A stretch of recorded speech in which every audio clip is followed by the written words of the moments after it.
ফার্স্টে আমি ভেবেছিলাম 60 টাকাতে একটা চা খাবো, খুব মানে কিরকম চাটা হতে পারে। অ্যাজ ইউজুয়াল এক কাপ চা অনলি 60 টাকা। আসলে জায়গা ভেদে সবকিছুরই দাম বাড়ে। আমরা ভাতকে রাইস বলে দাম বাড়ায় ফেলি। এই চাটা 60 টাকা। দেখি কতটুকু দিল, কয় চামচ খাইলা তাই কত কত টাকা? মানে এই ব্যাপারে আমি একটা কথা বলি, সেটা হচ্ছে অ্যাকচুয়ালি যেখানে যার মূল্যায়ন নেই তার সেখান থেকে সরে আসা উচিত। যেমন একটা মামপানি আপনি খুব নর্মাল একটা জায়গা থেকে কিনবেন 15 টাকা, এয়ারপোর্টে যাবেন এখন বোধহয় 20 টাকা, এনিওয়ে ওই 15-20 টাকা আর কি। এয়ারপোর্টে যাবেন 50 টাকা, শেরাটনে যাবেন 500 টাকা।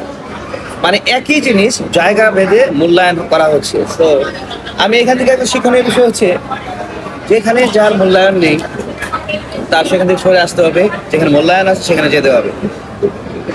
মানে টাকা যেটা কিনা নিচে গেলেই 10 টাকা পাবো, এটা নিচে গেলেই 10 টাকা পাবো, এর চেয়ে আরো কোয়ালিটি ফুল পাবো।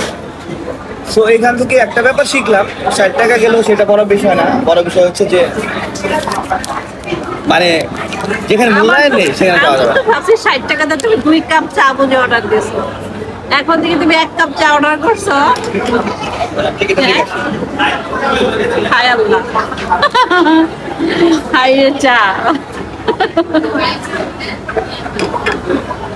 বাকিটা এখন আমি খাবো, দুইজনে মিল্লা খা। 1 কাপ চা দুইজনে মিল্লা খা।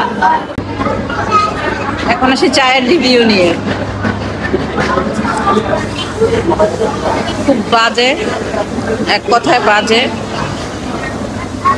খাবারের জিনিস সবই ভালো, সবকিছুই নিয়ামত, কিন্তু চাটা ভালো হয় নাই।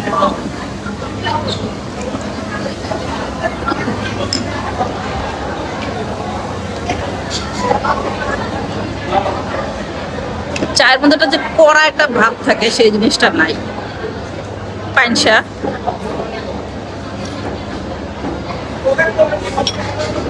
তারপরে 60 টাকার চা দুইজনে মিল্লা খা।